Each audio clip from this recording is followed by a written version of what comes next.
Hour number 2 of our radio program. That's right. It is the Zach Gelb Show on the Infinity Sports Network. Let's head out to the guest line right now.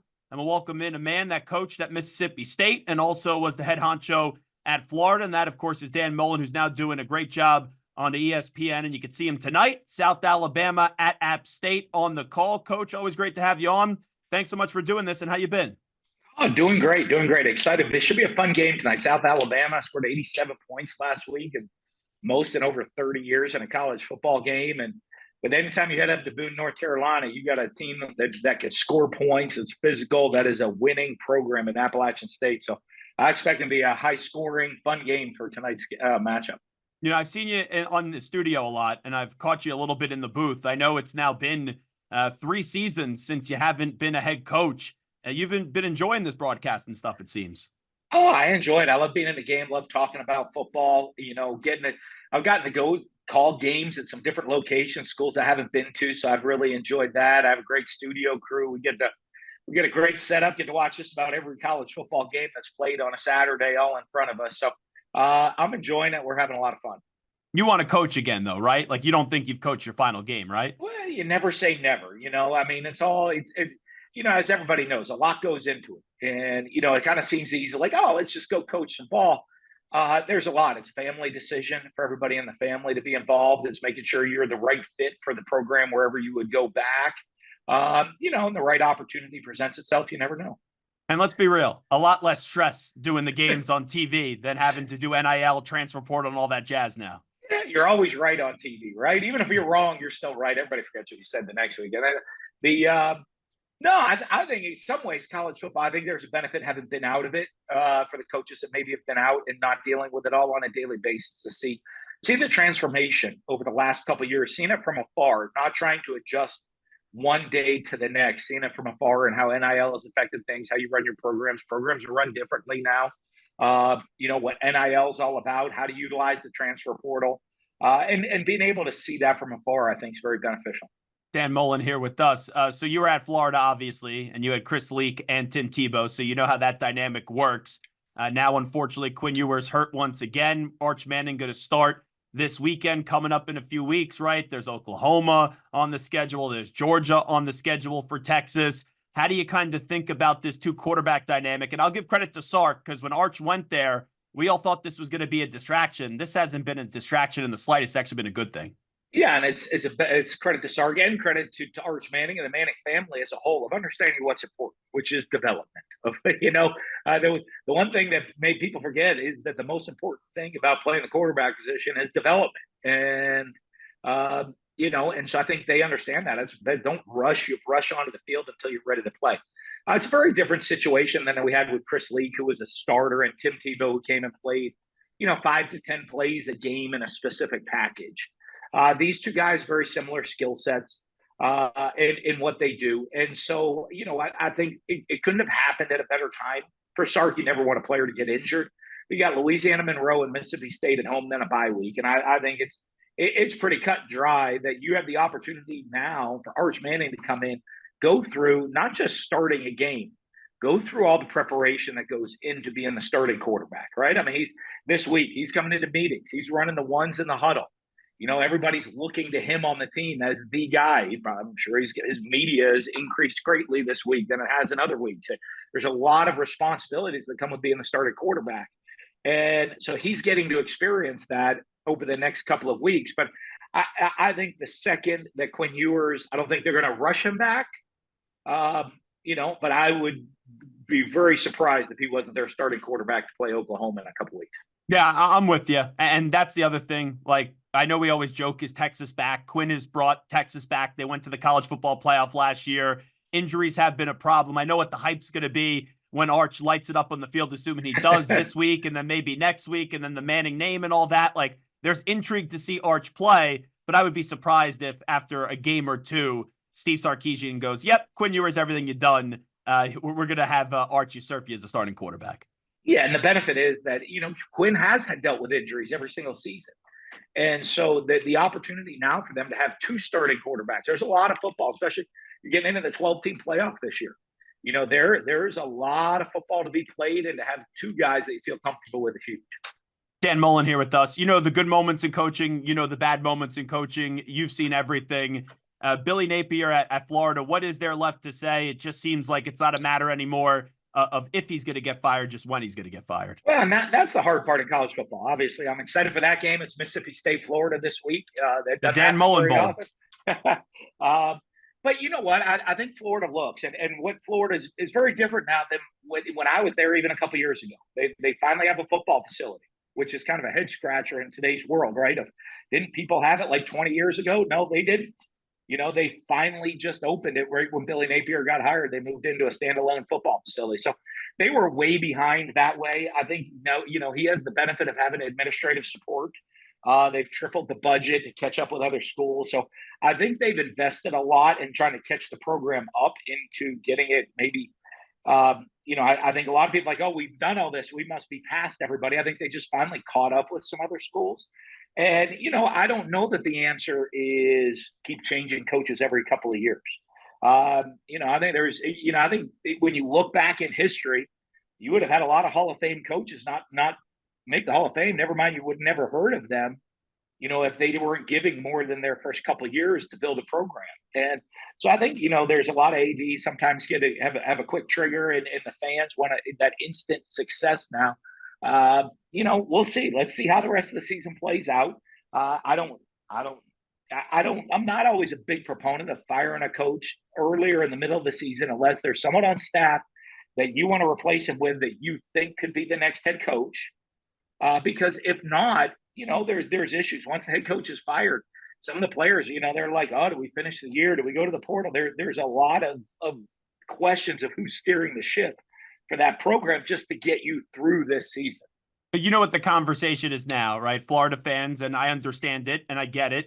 They're already speculating on who could be the next coach. The big sexy name has been Lane Kiffin, who's doing a great job right now at Ole Miss. Like, do you think Lane would leave Ole Miss where he has them going right now to eventually take over Florida? What's pretty funny? When I got let go at Florida a couple of years ago, they asked me, and I said, hey, I'd go hire Lane Kiffin right now.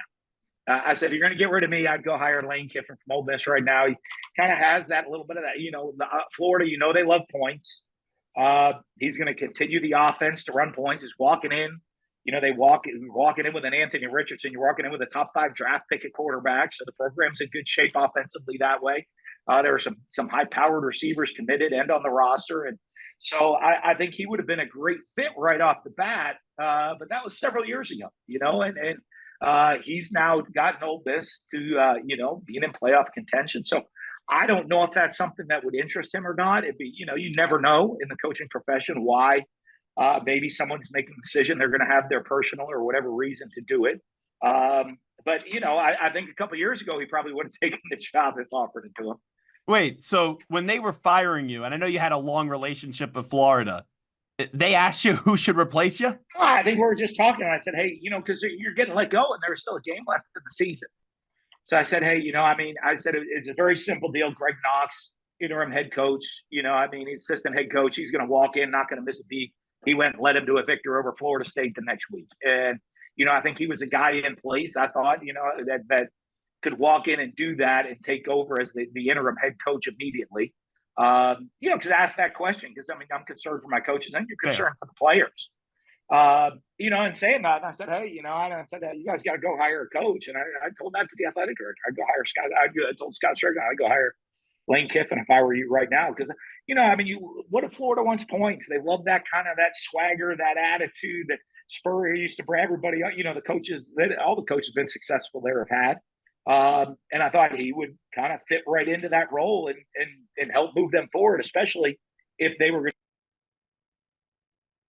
going to give him the administrative support, finally have a facility, have a budget, let him create a recruiting budget that's competitive and have that support. He would do well with it. It's kind of crazy. Like 5 years ago, if I got on the radio, Dan Mullen, and I said, hey, a coach at Ole Miss shouldn't leave for Florida, I would be told I'm like the biggest idiot in the world. But now at the landscape of the sport, it looks like it's a lateral move, or it could even be a step down from what Lane has right now at Ole Miss. Yeah, you never know. It is. I think coaching, a lot of decisions, it's very personal for a lot of people. Where they're at within the program, the relationship, where they're headed. the support levels they have there, what they, there's a lot that goes in to make it. I've had to make that decision. Sure. And there's an awful lot that goes into doing it. It's not just a simple decision. It's not just this job's better than that job or one of those. There's an awful lot of things that go into that decision. Dan Mullen here with us. One more on Florida. I saw Urban say the other day, Urban Meyer, obviously, that ship has sailed. I don't think that surprises anyone that knows that relationship. I still can't believe he's not in the Ring of Honor, but how did you kind of process when you heard Urban say that the other day when it was thrown out to him? Oh, I know Urban really well. I don't know that, he wants to get back on the sidelines ever.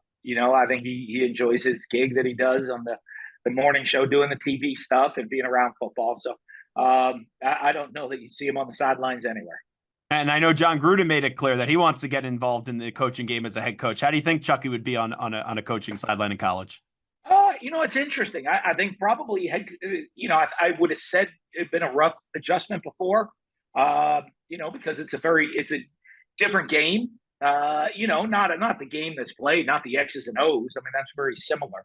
But how you go about running the program and the organization. I mean, from an NFL setup to a college setup, there's a lot of differences, whether it's the recruiting, the NIL, there's all the recruiting involved. You don't just sign players. You don't jump into a free agency midseason. Someone gets hurt. Guys got to go to class and do other things. So I think there's a big learning curve for guys coming to the NFL to go to college. Get into some of the games this weekend. I know you're on the call for South Alabama App State tonight, wrapping up with Dan Mullen, the former coach at Mississippi State, and also Florida. Tennessee, I'm not saying they're the best team in the country, but they've been the team that's impressed me the most. I saw what they did early on up against NC State, and the difference in the score was very encouraging. Now they have Oklahoma. What do you kind of expect out of that game this weekend? I think you'd love to say it's a big test for Tennessee, their first big test, but I thought they were tested in the NC State game by a quality team. It was a close game until right before halftime. They had they scored a defensive touchdown that kind of blew the game open. But I think that's one of the things for Tennessee. What's impressed me, obviously, knowing a Josh Heupel offense, they have Nico Iamaleava that is a great fit for him. Great on the pronunciation, by the way. I think that's the best I've heard his name pronounced. I coached at Utah, so I've had a bunch of Polynesian players as well, and but also when you're doing the TV, you got to know some of the names. So, I think he's a great fit. But their defense has been really impressive. Oklahoma started fast and then kind of limped through the rest of the game and then finished the game off. You're not going to be able to do that against Tennessee. You're going to have to come out and play 4 quarters of defense against them to keep them in it, and you're going to have to find a way to score points because they're going to score some points.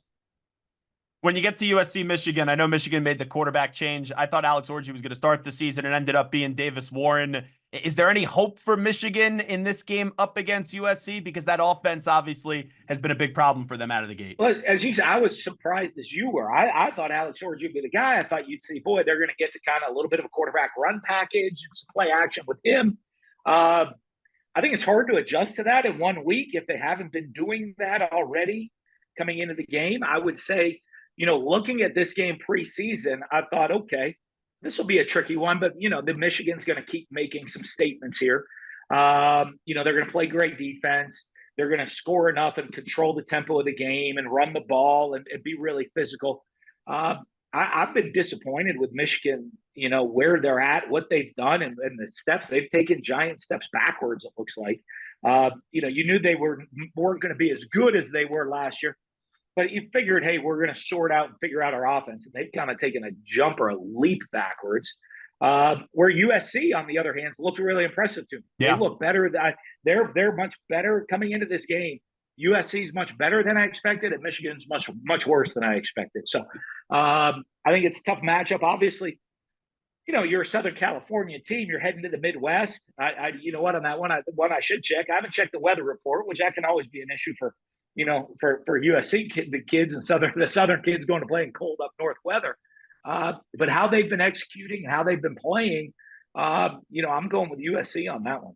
When I get to the Big 12, I know Utah plays Oklahoma State this weekend. Going into the season, there's like 7 or 8 teams that you could probably make a case to win the Big 12. I made the case for Kansas State. Who do you like the best in the Big 12 this year? Just wondering. Well, I think it's wide open. Kansas State, I think, is an excellent football team. Oklahoma State, boy, you hate to doubt them. With Mike Gundy, they find ways to win games every single year. They have an explosive offense. Where's Ollie Gordon been this year? We're still waiting for him to explode back onto the scene. And when he does, that offense is going to be even more potent again. And then obviously Utah. And, coming in, the newcomer to the league, but Kyle Whittingham's defenses, they're going to be Morgan Scalley, their D coordinator. They're going to be blitzing you from every direction. They're going to be big and physical up front. So they're not going to, when you go play them, you're going to sit there and say, okay, well, maybe they didn't load the box up. We can run the ball. And they got some big men playing defensive tackle, and you're not moving them. And all of a sudden say, okay, we can't run it. Let's throw it. And then look out, because they're dialing up blitzes coming from every different direction coming after you. So, I love Cam Rising. Hopefully he's back. And when he's back, he kind of brings that extra kind of it factor to the team that I think Utah is going to find a way to pull it out this year. Last thing I'll ask you, we got your game tonight, South Alabama, App State. Tomorrow, there's Illinois, Nebraska. Saturday, we got a bunch of good games that we talked about. But I'm already on to next week. We got Georgia on a bye. We got Alabama on a bye. We know Georgia looked a little vulnerable against Kentucky, but Kirby Smart, he admitted he loves that because now he can actually coach up his kids and they could listen. And then Alabama, hey, we all love Saban, right? Saban's a legend. He's the GOAT. But I thought the player that would benefit the most from having a new coach come in, like an offensive-minded coach in Kalen DeBoer, is Jalen Milroe. I had Georgia, Alabama this year in the championship game. I thought some people were looking over Alabama, but I can't wait for that one. Give me an early thought on it next week. Well, I agree. I think, Georgia's gotten away a lot with this kind of, they limp through games again, and then they kind of pull away late. And what you saw against Kentucky last week, they might not have the offensive firepower to pull away late this year. They're going to play great defense. So, it's not a surprise that going into the third quarter, it's a low scoring, close game. And then last year, what we're used to seeing them is, they kind of wear you down and then hit a couple of explosive plays. And we haven't seen that as much with Georgia this year. Where, when you play a team, like when you play a Kirby Smart defense, you got to be able to throw the ball down the field and have explosive plays. And then you got to be able to run. You got to be consistent running the ball, but create some big hits. Well, you know what? I think they have the ability to get the ball down the field with their wideouts. Jalen Milroe and Kalen DeBoer does a good job of that, is stretching you vertically down the field to make big plays. And all of a sudden, once you start defending that, now Jalen Milroe and his playmaking ability is going to allow you to have those explosive plays. Georgia's not going to let you go on 12, 13 play drives against you. But if you get the explosives, you win the game. And the interesting one is, if Alabama can hit those explosives, I don't know that Georgia will have the offensive firepower to stay with them in the game. Great breakdown. I know we're still have a whole week to get through this weekend and then next week as well. Dan, enjoy the game tonight. We appreciate you. Thank you. Yeah, great to be with you. Have a great day.